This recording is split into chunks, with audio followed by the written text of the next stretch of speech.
The New York Jets capture their first win of the season against the Tennessee Titans, 27-24 in overtime. Here are my top 5 takeaways. Jets, Jets! Welcome to Jets Talk. My name's Ryan. I'll be your pilot today. If you're new here, hit that subscribe button. If you've been here before, welcome back. I love having you here. Boys and girls, the Jets finally get their first victory of the season. A thriller in overtime, 27-24. New York Jets victorious over the Tennessee Titans. They were 6.5-point underdogs coming into this game. And man, that one felt good. I feel like we haven't been able to root for a win for this team for like a really long time. And at least root because of a win as well. Because last year when we started winning games at the end of the year, we had those 2 wins. We did not want to win those games. That was kind of some people wanted to win those games. But a lot of us were cheering for the loss for draft position at that point. So this one legitimately felt like a really good, fun game to watch if you're the New York Jets. And we got competent football. I was a little nervous during the first quarter of this game. I'm not going to lie. And then everything sort of worked itself out. And it felt good to see this all come around. All right, let's jump into my top 5 takeaways for today's game. We're going to start at number 5, and that's the Tennessee Titans and their offense. They were without Julio Jones or A.J. Brown, so missing their top 2 wide receiver options. And then throughout the course of this game, they lost their center, left guard, and right and left tackle all in one shot. Not all in one shot, but I guess all in this one game at some point throughout the game. So center, I believe, came back halfway through. I don't know if Saffold wound up coming back in or Luan. I was like so just jazzed up and energized. But they didn't have a complete complement of their offensive system. But that's okay. The Jets can only play who they put on the field against them.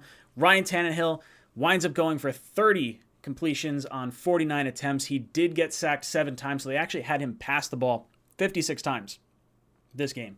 If you told me Ryan Tannehill was going to pass the ball or try to pass the ball 56 times this game, I'd say the Jets are going to be very close to winning or winning in this game. It's not something that I would have expected the Titans to really have happen today. Now, that's not to say that Derrick Henry did not get his touches. He had 33 rushes for 157 yards and a touchdown. Now, I thought for sure that we were going to try and dial in on Derrick Henry because you knew all the other weapons weren't there. With Henry playing the way he did, the stat line and the box score look really good. He's going to put up great fantasy points this week. But I think the Jets mostly kept him in check. I think that's why the Jets were so competitive in this game. And while the yardage is there, it's overtime yardage too, and you could tell in the fourth quarter the Jet defense really started getting beat down. Derrick Henry is a violent running back, a very punishing back. So to be able to keep him to that number, I think is a success. As weird as that sounds, if you look at the offensive statistics for the Titans, you'd say the Jets defense had a bad game, and that just was not the case. At number 4, I have the sacks, and it feels so good to get 7 sacks in a game.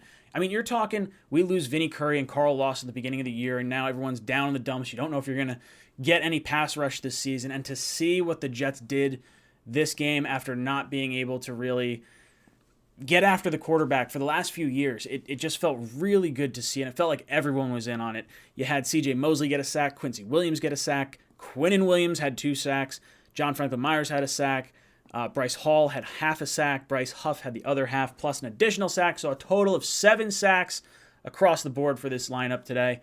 I was really proud of what we got. I think we sent some nice pressure blitzes. I think we sent some really nice stunts up front. I thought Robert Saleh did a really good job game planning for Derrick Henry and this Titans team in general. So even though the yardage, again, doesn't look great, I think they had a really good bend but don't break mentality here. And you look at how this game started out, they had, 9 points? It was 3 field goals to start the game. And that was inside the red zone too. So the Jets played well enough to take advantage of the opportunities that were presented in front of them. You have the center go out, and now there's a bum snap over Tannehill's head. Jets were able to take advantage of that. Sometimes you get that luck, the ball bounces your way. End of the game, you get the game-winning field goal or game-tying field goal, goes wide left. Jets put themselves in that position to be able to take advantage of that type of situation. That's all you can ask from a really young team and this coaching staff. And the 7 sacks we had, just a thing of beauty, and it's something I want to see continued in the future here. Let's get pressure on the quarterbacks.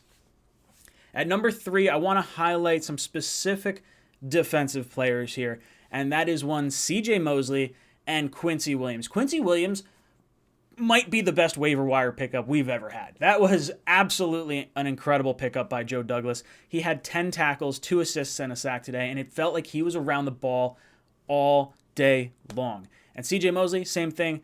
10 tackles, 4 assists, and a sack. He was all over the place. This linebacker tandem, especially when we get Gerard Davis back, is going to be a lot of fun to watch. I think this is just someone out of nowhere. Like, I was not expecting this. I was thinking, Nasir Dean or some of our guys that we drafted as rookies and whatnot, and to see Quentin's brother come in here and play the way he's playing, he's laying the wood. Now, if he keeps his head up on the one shot out in the flat, he might have been able to get an interception and end this game and have an even better game than he already had.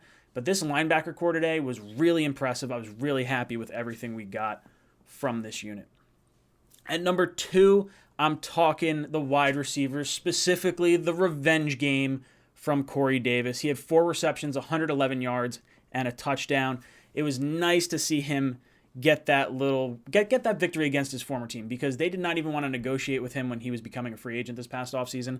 And to see him go off the way he did, especially after the first quarter was like a little shaky, he slips and doesn't cause the interception, but Wilson gets an interception because he slides in his break, dropping a pass early on. It was a tough pass, but it was kind of behind him, catchable, hits him in the hands, and I'm thinking, man, this is really not good, and Titans fans are probably laughing at us right now. And then the second quarter came around, third drive, and it was just a lot of fun to watch, and you could tell he was getting into it. It just felt like he was on. Him and Zach just have a connection, and you could tell Zach is always looking for him.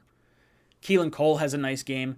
3 receptions, 92 yards. Jamison Crowder in his first action of the season, 7 receptions, 61 yards, and a touchdown. It begs the question, do you consider re-signing Jamison Crowder? Is that someone you're trying to retain because of the way, Zach Wilson looks for him? It's possible. Who knows? Obviously, you want Elijah Moore to come back. He's going to have the concussion. It sounds like, he should be back next week, hopefully. But, man, getting Crowder back out there, seeing Cole, seeing Davis all getting involved. Barrios on a nice little end around was nice.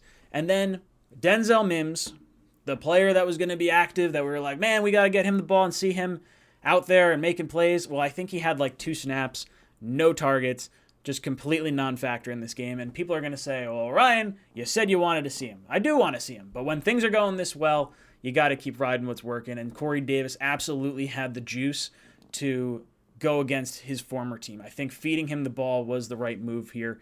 And Zach Wilson made some amazing passes and some beautiful catches by our wide receivers. Little toe taps. The Keelan Cole one sticks out to me. The Crowder one in the end zone sticks out to me. Both those were really good. It was a lot of fun to watch this wide receiving core after a very long stretch of years of the Jets not really having much at the wide receiver position. And at number 1, Zach Wilson. Zach Wilson absolutely balled out today. He goes 21 of 34, 297 yards, 2 touchdowns, and an interception. The interception coming on a deep in to Corey Davis. Corey Davis slips on his break, winds up throwing the interception. I don't blame Wilson so much for that. Maybe I give him half of an interception there. I thought the offensive line protected him well. Zach Wilson is an absolute magician in the pocket. His pocket presence is incredible. The footwork and being able to get out of would-be sacks was absolutely awesome to watch. I mean, how many times did you see him step up, put his foot in the ground, and just change direction? It was just really exciting to see that. And you definitely got the Mahomes-Rodgers feel with some of those plays. He points down the field to Corey Davis and throws it like a backyard bomb. This was fun to watch. This was a lot of fun to watch. I haven't watched quarterback play that exciting in probably since Sam's rookie year against Aaron Rodgers. That's probably the last time I was really excited for the quarterback play of this team. That was fun to watch. Now, at the end of the game, you would like to see him throw the ball away so you get the 4th and 1, or, at least not run out of bounds there. Losing the 4 yards at the very end of the game was a little frustrating. But hey, you know what? We get the field goal.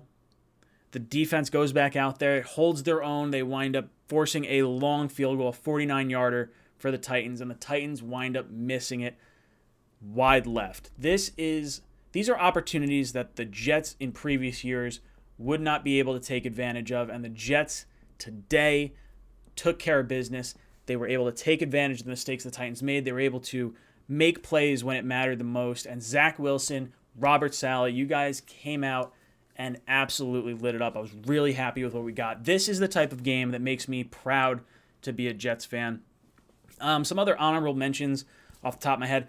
Elijah Vera Tucker, aside from the one ineligible man downfield penalty, had a really good game. He was throwing guys all around on the offensive line. Robert Saleh, I thought, had a really good game. I thought he stayed composed. I loved seeing the energy on the sideline. Like, it's such a breath of fresh air coming from the Adam Gase and Todd Bowles eras where you just didn't see much emotion. To watch him get fired up, and like, it feels like the players feed off that energy. And I know I do. I want to run through a brick wall for this guy, and I don't even play for him. Boys, I've been really happy with what I saw today. Let me know what you think of everything down below in the comments. Who are your studs and duds of the game? What would you say the most exciting part of the game was? What was your favorite play? Let me know everything in the comments down below. And as always, go Jets.